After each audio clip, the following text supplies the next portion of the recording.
Hello, welcome back. Today is the day for starting seeds indoors and getting them ready to maximize our growing season.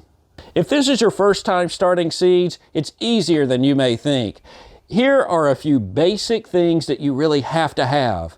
You've got to have a container to put the seeds in, to plant the soil and put those seeds in. Now, you might want to just reuse some of the containers that you got last year at the garden store. One thing I like to do is use these seed starting trays. They really make it a lot easier. You can fit a lot in just a small space.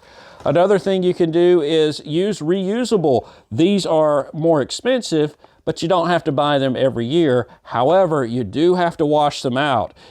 I like to use 10% bleach and the rest soap and water and get them real clean. Make sure there's no diseases that's going to carry over to your new growing season.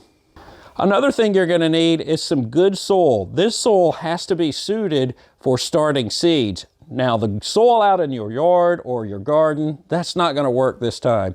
You'll need some potting mix that specifies that it's okay to use that for seed starting, or just get some seed starting mix from your box store. And one more thing you'll need is a good source of light.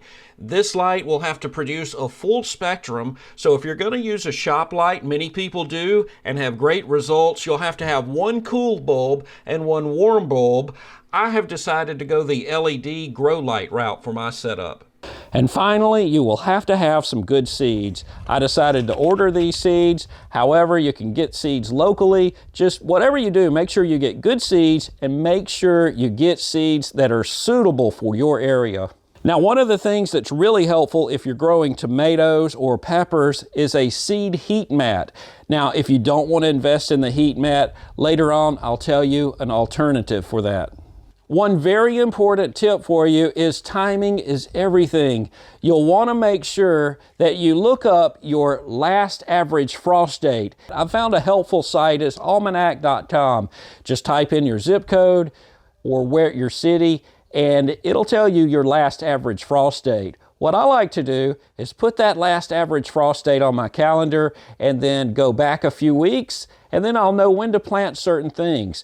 Different seeds will take longer than others, so you'll want to see what seeds will take longer and what seeds will take a shorter time, and then you'll plant those at the appropriate time.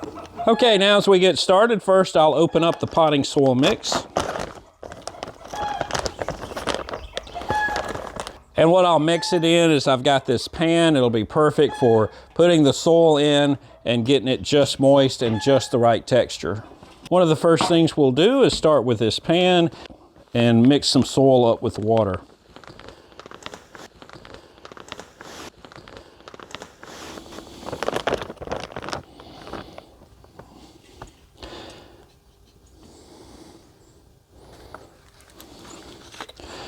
And you'll want to make sure you get this the right consistency.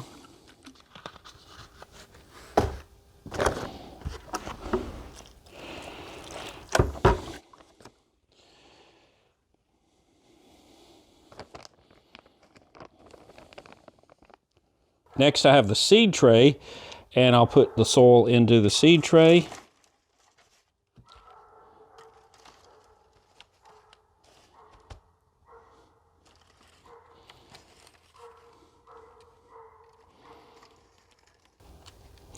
Now, you'll want to lightly pack this soil in. You don't want it too tight, but you do want to make sure you pack it just a little bit. And you can drop it like this to get it on down. Another very important tip is make sure that you label everything. What I like to do is write what it is, what brand it is, and even a number if it's got one, and put the date on it that you planted it.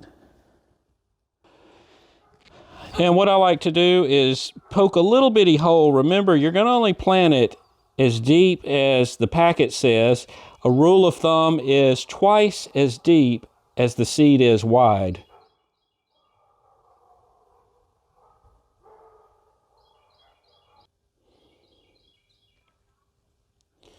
Okay, starting with the seeds, these hot pepper seeds say 1/4 inch deep. Now you can plant 1 or 2 seeds in each hole.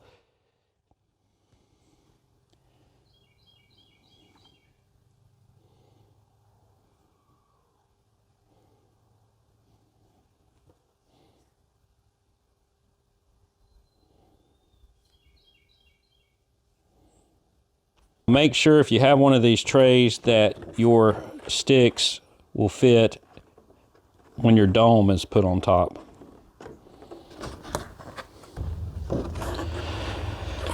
Now once we get all of our seeds planted, you'll need to put a heat dome over if you're doing the trays. If you're not doing these trays, you'll need to put some kind of saran wrap over to make you a humidity dome. Now, after we get everything planted, we're going to set these trays on a source of heat, preferably a seat starting heat mat. If you don't have a heat mat, that's no problem. Just set your trays on top of the refrigerator. That is the perfect temperature for the seeds to germinate. Now, this is a look at my setup. I use LED lights and also the seed heat net. I also have these lights on a timer, and I'm running them around 16 hours once these plants sprout. I hope this video has been helpful to you. If it has, please consider subscribing and hit that like button. Now, I'll continue to keep you updated and bring you more videos as these little seeds grow into plants, and then later on we put them into our garden.